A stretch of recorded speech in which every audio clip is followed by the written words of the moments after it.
Oh boy. You know, the more you start to succeed at something, the more you start to reflect upon it as well. Start, thinking about what it means and what you're doing. And I mean, I don't know, at least I do. Um, I think a lot about the intention behind what I'm doing all the time. And I guess I think about that because I wonder if it's going to be sustainable, because I have, like standards for myself, and I try to deal with things with a lot of integrity, like self-integrity. I mean, obviously, integrity, in general for people as well, but for other people other than me, you know what I'm saying? Trying to do the right thing all the time. I don't always succeed, but I don't think anybody always succeeds at that. But more and more, what I've been seeing and feeling is the absolute demise of my YouTube channel, which is kind of ironic because my YouTube channel is doing better than it's ever done since I started doing this. And I've been doing it I've been on YouTube for a really long time. But I've been doing this thing right here, this YouTuber thing, for 5 years. And I realized lately, and I hate to say this because I don't like to feel this way ever, but lately I've been feeling bored. And I'm bored with the platform of YouTube. And so let me explain what I'm talking about. Trying to gather my thoughts as I speak, because that's part of it. Like I don't have bullet points, I don't have a script. I'm not reading from a teleprompter. I'm not, like that's not YouTube to me. Like what I'm saying is I'm not criticizing that, but I'm not interested in that at all. Like when I watch a video by a company like Think Media, who like the biggest YouTubers and the biggest coaches for how to do YouTube and stuff like that, like wildly successful platform livers, like they're the guys, like they are the ones to listen to. I can't even watch their videos. I couldn't be more bored. And it's not because they're boring, and it's not because they're not genuine. It's not because of any of that. It's just because it doesn't interest me. I'm not interested in that. I'm not interested in the things you need to do to be successful on YouTube. The last couple of months for me have been really interesting because there are two types of people who have come to my YouTube channel. Well, there's all kinds of different people that come to my channel, which is one of the things I'm most, proud of. And, I've often said in interviews that one of the things that I'm most proud of in my theater work was that I had a really completely diverse audience, that a lot of people used to come to my shows who had never been to the theater before, people who like saw me in the poetry community or out in the streets rehearsing or whatever. Like I feel like I brought an audience into theater who had never been there before. And I don't know who watches my movies other than the people who tell me they watch and, the people who come to the screenings or show up at festivals or whatever. But I'd like to think that that is carrying over to my filmmaking as well. But this YouTube thing is really complicated for me because like the two kinds of people that I'm talking about who come to my channel are the people who say things to me. Like I got a comment this morning from somebody who I believe lives in Australia. And she said, maybe you're not supposed to make money. Maybe, this is not a thing for you to gain financial freedom, but more to just share with us, to inspire people, to, provide what you provide. And that's like she hit the nail on the head with me. That's the way people look at me. For many years in New York City, I was a pretty successful solo theater artist. And, I'm still a solo theater artist, but there was a time, and this was all pre-pandemic because the pandemic changed everything. But also, I had been doing it, for like 10 years at that point. And I had a huge following, and I sold out every show that I did in New York City for 10 years. Every one-off show that I did for 10 years was sold out, from small theaters to bigger theaters. And that was, I believe, based on the work that I did outside of the theater, meaning I developed all of my work on the streets and in parks and out in the world among people. I just like to be outside. Like, I used to rehearse my plays. Like, when I was living in Brooklyn, I used to get out on the street and walk over the Brooklyn Bridge, through Manhattan, all the way uptown to the Bronx. And by the time I got to Fordham Road in the Bronx, I had rehearsed an entire play, a 2.5-hour play. And that's a great way to rehearse, because you got all this life going on around you, and it's the best way to know if you really have the story in your body. Like, nothing can distract me. And in fact, I can even interact with the world around me and still stay immersed in the story that I'm trying to learn. I did the same thing when I was living in the Bronx. I would walk to Brooklyn. And by the time I got to Grand Army Plaza in Brooklyn, on Flatbush Avenue, right by Junior's, the play was done. I would start, where I lived, like the very, very end of the Grand Concourse, or the beginning, depending upon how you want to look at that. But Van Cortlandt Avenue and the Grand Concourse, I would walk all the way to Brooklyn. And by the time I got there, the whole play finished. And I love doing that. I love walking through New York City so much. It's incredible. And, I had experiences like that were just incredible. And I'll just tell you real quick. One time I was about to cross the Brooklyn Bridge, and this man approached me and asked me what I was doing. So I stopped and I talked to him, and he was from France, and his family was visiting New York City. And when I told him that I was rehearsing a play, he was like, "Can I come with you? Can we watch?" I was like, "Sure." So this man and his wife and his 2 daughters walked with me over the Brooklyn Bridge, and, I shared a whole big chunk of my play, Brooklyn Quartet, with them.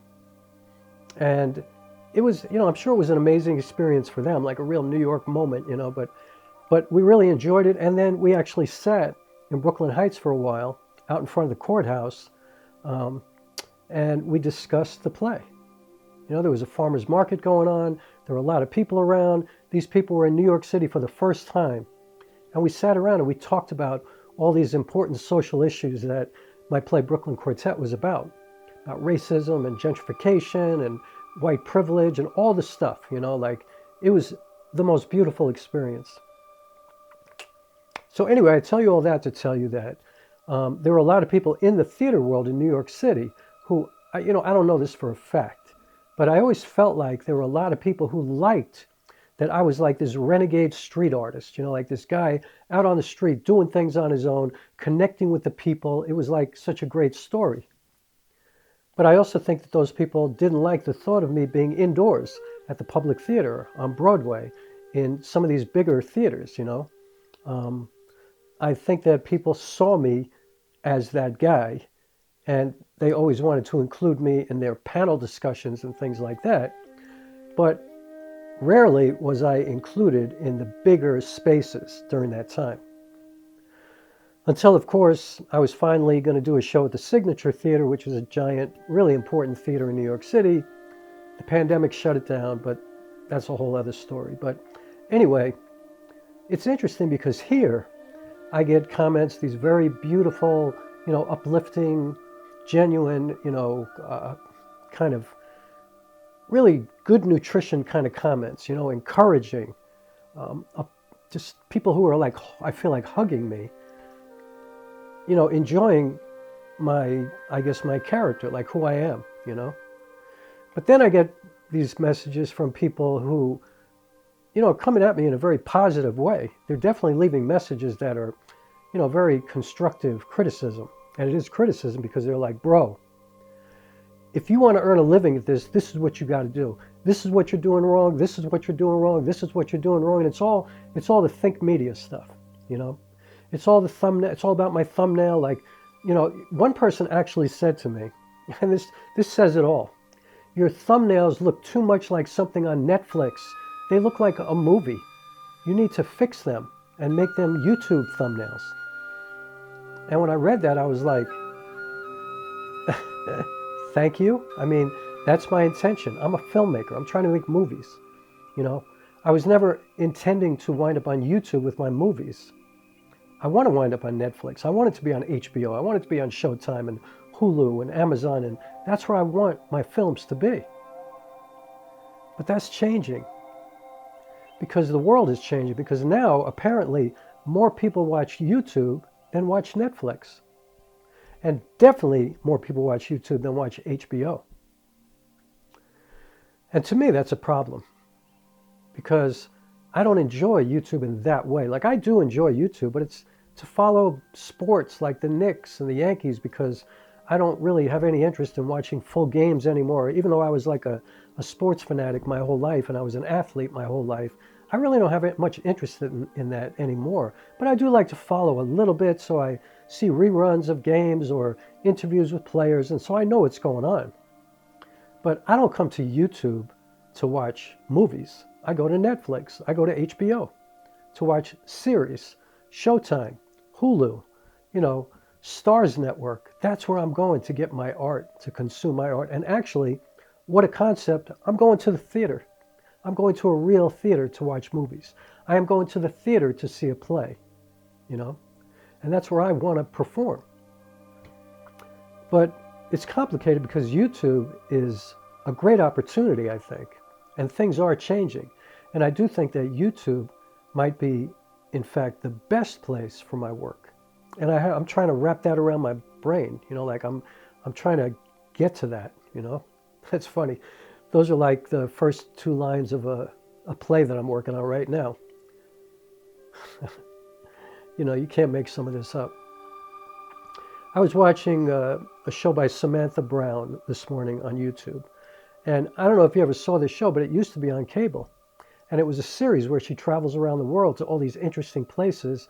And it's basically a travel show. It's like Anthony Bourdain without the cooking. It's like, there's another show where somebody like goes to these war-torn countries where, like the Croats are fighting the Serbs, or in the Middle East with Israelis and Palestinians, and they share this beautiful meal. They cook this beautiful meal, and then they all come together and they try to iron out their differences and really get to know one another. And I find that to be such a beautiful show. And I love Samantha Brown's show so much, and I'm a huge fan of Anthony Bourdain, and I love these shows. I love, American Pickers and the Property Brothers, all that stuff.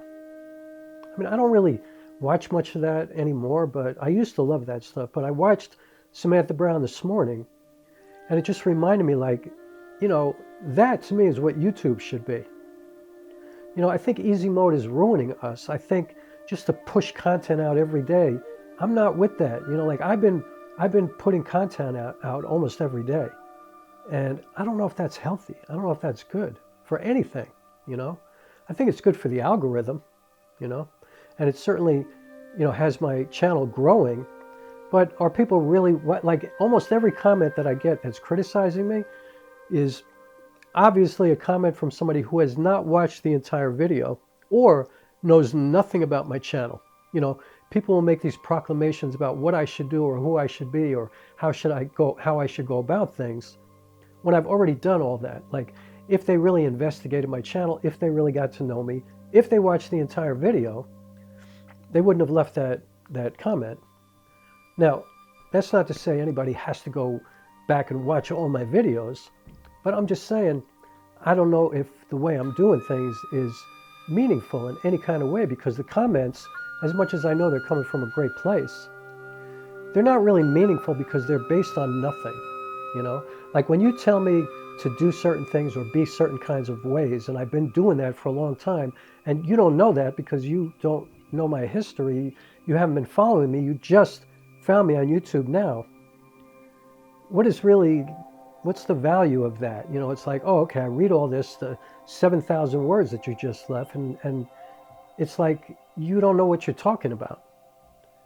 And I don't mean that in a negative way. I mean it in a literal way. You don't know what you're talking about. You have no idea what I've done or who I am. You can't even get to the end of the video. And so I just say all this to say that I'm trying to figure this out. You know what I mean? Like, I'm only going to do work that's meaningful to me. And I find myself really bored lately. Just really bored. It used to be so easy for me to watch YouTube, because at the time I was trying to learn how to use cameras. And so there were like millions of videos by these great content creators teaching you how to be a filmmaker, how to be a photographer, how to use a camera, you know, specs, you know, how to choose a camera, stuff like that. And I found it of great value. But once you've learned everything, you know, like, I don't understand why people keep watching that shit if they already know everything now. Like, then it just becomes a habit of social media, of scrolling, of what you're not even really receiving anything. You're just watching. You're just looking at it. You know, like your brain is turning into oatmeal. And it's the same thing from the other side. If you're somebody who's creating work, you're just pushing shit out there every day. But what does it mean? Like, what is the purpose? What's it for? Just to make money. It's important to make money. And that's where I'm really kind of struggling at the moment. I want to make money here, you know? But I fear that, I mean, I'm making money already. I'm monetized. I'm getting checks, you know, I'm getting paid for it. But I believe this is the demise of my YouTube channel, what I'm thinking about right now, because I know that what I'm doing right now is not sustainable because I'm getting bored and I just want to work on my film. And I don't think 90% of the people who have come to my channel recently could care less about my film or my plays or my real work. I think they just want me to continue to put content out. They want to watch the first 7 or 8 minutes of it, which is really good for YouTube. You know, my retention rate is 8, 9, 10 minutes all the time. And that's really great. But, you know, my videos are 20, 30, 40, 50 minutes. So when you think of it like that, it's not so great. And so I think that the people who are going to stay here are the people who do watch a whole video. Like, that's what I do. I watch entire videos. And if you're not doing stuff that's meaningful, and if you're not doing stuff that resonates with me, I'm not going to continue to follow you just to follow you, just to be reciprocal and, you know, make this a transactional relationship. I'm not going to do it. I'm telling you right now. I'm an artist. I need art. You know, I need something of interest. And if it's not art, I need news. You know, I need truth. I need documentary type material. I don't need to know what you're eating for lunch every day and how's everything going with your daughter. And I don't care. You know, I wish you the best. But it's not the way I want to spend my time. And so I know I'm going to lose a lot of followers that I've gained over the last couple of months. I know it. But the people that I'm going to have are going to be the hardcore people who are like real audience members to me. And also people who frankly don't want to see me every day. You know, it probably is making certain people want to puke when they see me put out another. They're like, oh my God, could you stop putting out content every fucking day? I know some people feel that way. Because I feel that way sometimes. You know, I'm not going to mention any names, but I am going to mention a name in a minute, and then I'm going to finish this video. But there is a content creator who I follow a lot, a filmmaker.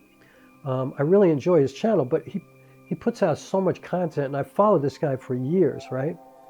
But I find myself not able to watch his videos anymore because it's every day, and I can feel him forcing it. He's just putting out anything. He's just coming up with ideas, you know, talking about companies and, you know, why cameras are good or why cameras are bad because he's maxed out. You know, the specs are maxed out. You know, where are you going to go after 8K, 12K? What? Like, who cares? You're shooting 8K, and then you're putting filters on it in post to make it look like 16 millimeter film. So who cares? You know what I'm saying? So let me end this video with this. Matti Haapoja is a huge YouTuber and a filmmaker and a fine filmmaker, really talented. Somebody who I've followed for many, many years. Somebody I have great respect for, mainly for the fact that he funded another YouTuber's feature film. He put his money where his mouth was. You know what I mean? Like, he's made millions of dollars on YouTube, so he says. And I believe it because he gave $300,000 to another YouTuber who he believed in. And they made this incredible film. Danny Gvertz, a movie called I Think I'm Sick. It's a beautiful film. I mean, Danny Gvertz is amazing. He's sick. He's sick. He thinks he's sick too. Anyway, Matti Haapoja quit YouTube about, you know, I don't know, a year ago, half a year ago, I don't even know. But yesterday he put out a video and said, I'm back. And at the beginning of the video, and this video is over an hour long, and at the beginning of the video, he talks about how, you know, when he left, he was kind of searching for what he wanted to do in the filmmaking world, you know. And now he's back because, I mean, you know, honestly, I watched the whole thing and I can't figure out why did he come back. And you know, but parts of the video were really interesting to me because he was talking about how for a long time he didn't want to do YouTube because he thought other filmmakers would look down upon him. Like, you know, he said, I felt like other filmmakers were like, he just couldn't cut it in the real world, so he did YouTube.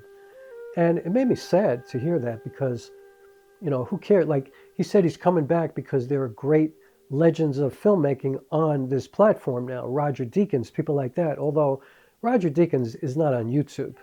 He's interviewed a lot by people who wind up putting the content on YouTube. But I would venture to guess that Roger Deakins is not going to have a YouTube channel and could probably care less about YouTube. He's busy making 1917. He's got plenty to do. But I thought Matti Haapoja came back probably, and I'm definitely speculating, and, you know, perhaps I am putting forth my own, well, I'm the one saying this, so these are my feelings, not his, but I think he came back because he misses the attention. He misses all the likes and the comments and the platitudes that people throw at him because he's kind of iconic, you know, and maybe he misses the money too. He said he walked away from millions of dollars when he quit. You know, I know he bought a camera for like $100,000 or something like that. Like, he's got that kind of disposable money. But I think more than anything, he probably came back because of, to put it nicely, the community, which is a true thing. But, you know, the community is an interesting thing because, as I said in a different video, I noticed that the big YouTubers, they only comment on each other's videos. They rarely come to a video creator like me, you know, who's only got 1,900 or 2,000 subscribers.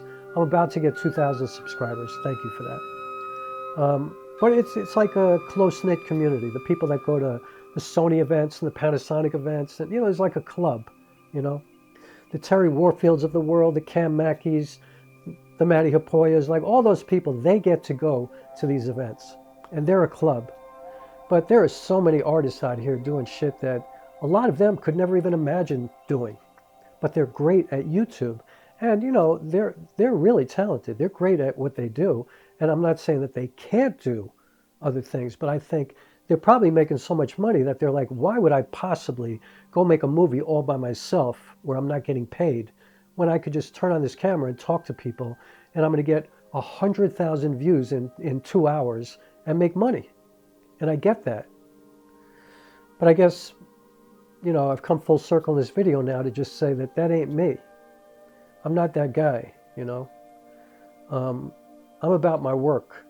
I've been trying to get the first scene shot of a new film for weeks now, but I haven't been able to do it because all these homeless people have been camped out in this spot that I want to use. And so I've been talking to them and trying to establish some kind of a relationship so that I can feel safe going in there and doing this and not moving them unless they want to move, you know. But it's the perfect spot for the opening of this film. That's what I'm much more interested in than thinking of a new title and thumbnail for tomorrow's video. I can't do that, and I'm not going to do that. I know I'm not. I want to make money here. I want to have this, you know, make my life easier, you know, and I enjoy this. I enjoy talking to the camera. I mean, look at me. I've been talking probably for, you know, almost a half hour already, and I enjoy it. I do. But it's just interesting that the more my channel has grown, the less I'm enjoying it because I feel like I'm pressured to fall in line with the rules of YouTube and how to do this. People telling me to do shorts, and like I ain't doing no shorts. I'm not interested in that. People telling me to brighten up my thumbnail, but other people saying it looks like a movie. Like, you know what I'm saying? It's crazy. It's crazy. You have to be genuine in anything in your life. You can't, you know, I've always been the one to march to my own drummer. I've never been one to care about what anybody else thinks of me, and I know it's been to my detriment in my industry at times because I do not follow the rules if I feel that they are just simply to have rules. If they're rules that are stopping me from being creative, from pushing the envelope, from, climbing to a place that's going to break some kind of a glass ceiling, I'm not going to follow those rules. I'm an artist, It's not like I'm going through a red light because I think I want to go through a red light. Those rules are necessary, like don't murder people, don't steal, don't go through a red light because somebody's going to die. I'm talking about being an artist. I'm not following any rules when it comes to being an artist. And as a result, I've lost out on grants. I've lost out on great opportunities. I've had difficult relationships with people who want to put me in some kind of box. And trust me, anybody who knows me knows there ain't no box on this earth that can fit me. None. And so it makes me a little sad right now because I don't think my channel is going to grow. I think you're going to see, or I'm going to see the stats go down from here on out. And the quality of my content is going to go up because I'm going to be more focused on, I want my YouTube channel to look more like Samantha Brown or Anthony Bourdain. I don't want it to look like Dodash and those people. And again, no shade to anybody doing whatever you're doing on YouTube, but I need my channel to be the way I want it to look. And if it's just about money, I can make money hustling in the world and doing other things. And I'm getting enough filmmaking work and mentoring work and, coaching and teaching. I'm making enough money to pay my bills. I would like to make enough money to go buy a house again, to get a new car, to be able to help some people, pay off somebody's student loan who I really want to help. Always pay for dinner, travel, help some people make art. I want to make that kind of money. So, I don't know, YouTube can probably get me that kind of money, but at what cost? At the cost of me losing my soul and losing who I am and what I do. I'm not willing to do that. I guess in that way, I'm kind of selfish. And so, welcome to the beginning of the end, I guess. I'm not going anywhere. I'm not quitting. I'm not even changing. I'm actually getting better. I'm elevating. I'm making my work more meaningful, more valuable. I'm giving more of myself because I feel like I've been dumbing it down. And I refuse to do that for anybody, for anything, for any amount of money. I ain't about that. I'm not trying to be anything that I don't feel comfortable with. And I don't know, money doesn't mean everything to me. It just doesn't. As long as I have enough to be safe, as long as I can be a responsible person, I'm good. So, yeah, my channel is going to be so much better moving forward. It's already a pretty good channel, I think, but I have to admit, over the last few months, I don't think all these people who have come to my channel, they haven't seen the best of me. Unless they go back and look at other videos, or unless they go watch my films. I link them at the end of every video. How many people have gone to watch my movie? I can tell you don't, because you leave these comments that have nothing to do with anything that has anything to do with me. It's just, you could leave that comment for anybody doing YouTube. And those would be great comments and really contributing comments that will help people. But it's clear to me that you don't know who I am. But if you come see me in a play or you watch one of my movies, you will know who I am. That's who I am. That's my work. I'm an artist. And that's what I live for. And that's the only way I know how to be genuine and honest. And that's what I'm going to be. So I'm going to stop with this video now. This was pretty long, but not the longest that I've done. And ironically, I'm going to say, please subscribe and please hit the like button, because my hope is that I'm wrong. And I hope that my channel goes bananas and just goes crazy while I continue to do the work that is important to me. But if I were a betting person, I would say that ain't going to happen. But in any case, I will see you soon.